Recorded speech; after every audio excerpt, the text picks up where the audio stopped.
Roland E. Thomas, chapter number 3 and problem 3-1.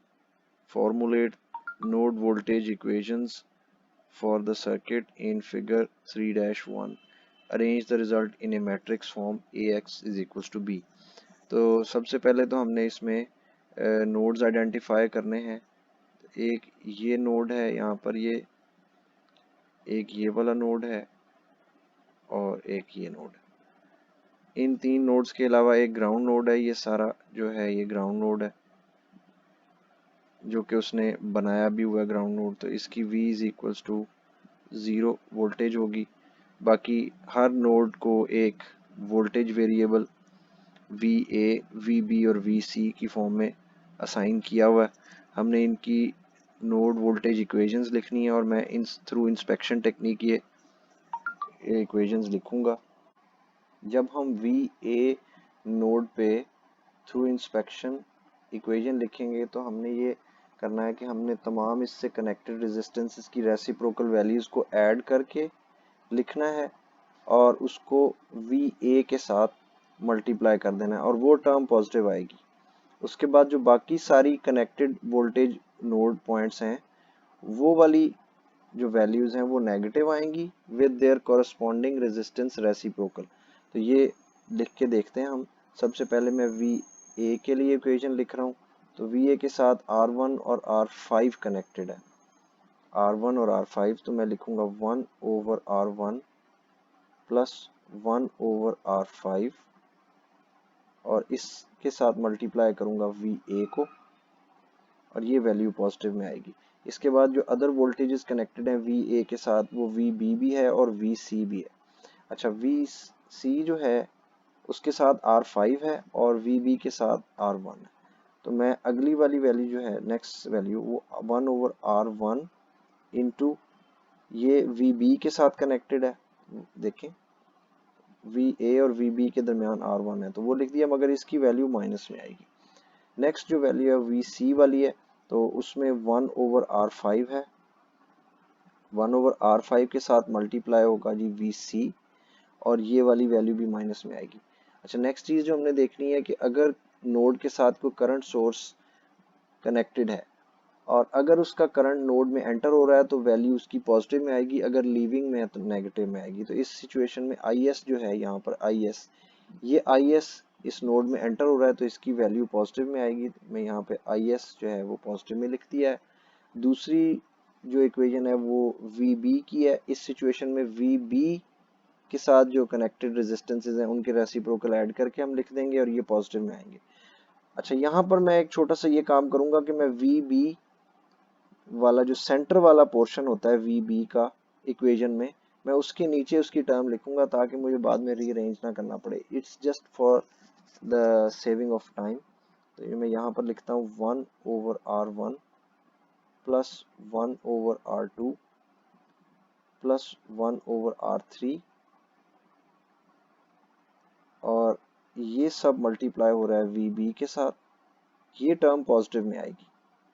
Next जो term है VB के साथ कनेक्टेड VA भी है और VC भी है। VA R1 के थ्रू कनेक्टेड है तो यहाँ पर मैं लिखूंगा 1 ओवर R1, इसके साथ मल्टीप्लाई करूंगा VA और ये टर्म माइनस में आएगी। नेक्स्ट जो है वो VC वाली टर्म है तो 1 ओवर R3 इंटू VC और ये टर्म भी माइनस में आएगी। इक्वेशन की दूसरी साइड पे 0 आएगा क्योंकि करंट सोर्स कोई कनेक्टेड नहीं है। थर्ड इक्वेशन VC की है। VC के साथ R3, R4 और R5 कनेक्टेड हैं तो वो मैं लिख देता हूँ 1 over R3 plus 1 over R4 plus 1 over R5 और ये है जी VC, ये वैल्यू पॉजिटिव में आएगी। नेक्स्ट जो है वो VA की वैल्यू लिख देते हैं। VA और VC के दरमियान में R5 रेजिस्टेंस है तो 1 ओवर R5 VA, ये वैल्यू माइनस में आएगी। VC और VB के दरमियान में R3 है तो ये आ जाएगा 1 ओवर R3 VB और ये वैल्यू भी माइनस में आ जाएगी। इनको थोड़ा सा मैं रीअरेंज कर लेता हूँ और अब इसकी जो मैट्रिक्स वाली फॉर्मेट है वो लिखते हैं। मैट्रिक्स वाली फॉर्मेट लिखने के लिए हमने एक कोफिशिएंट मैट्रिक्स बनाना है कैपिटल ए, फिर उसके बाद एक वेरिएबल मैट्रिक्स बनाना है एक्स, और एक जो इक्वेशन की दूसरी साइड पे कॉन्स्टेंट्स हैं उनका मैट्रिक्स बनाना है जिसको बी कहते हैं। तो ये हम अभी बनाते हैं।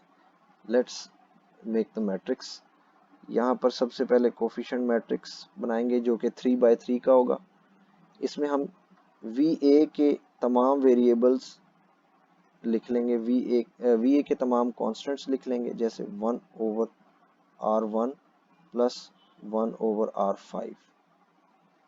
इसके नीचे वी ए का जो सेकंड इक्वेशन का कांस्टेंट है 1/r1, फिर थर्ड इक्वेशन का कांस्टेंट -1/r5।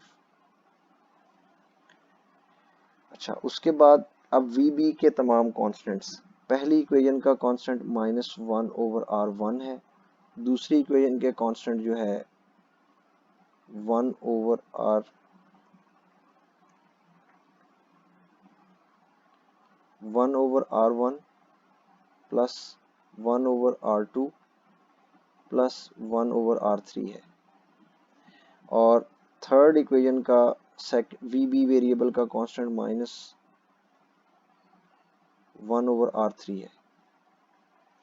अच्छा, उसके बाद थर्ड वेरिएबल वी सी के कांस्टेंट सारे लिखने हैं जो कि -1/r5 है, उसके बाद -1/r3 है, और 1/r3 plus 1/r4 plus 1/r5।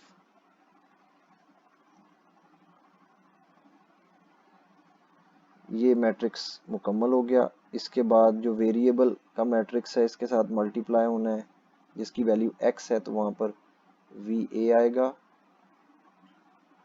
We B आएगा और वी सी। इसके बाद जो कॉन्स्टेंट्स इक्वेशन की दूसरी साइड के कॉन्स्टेंट्स हैं वो लिखेंगे, जो इस केस में आई एस 0 और 0 है। So this is question number 1।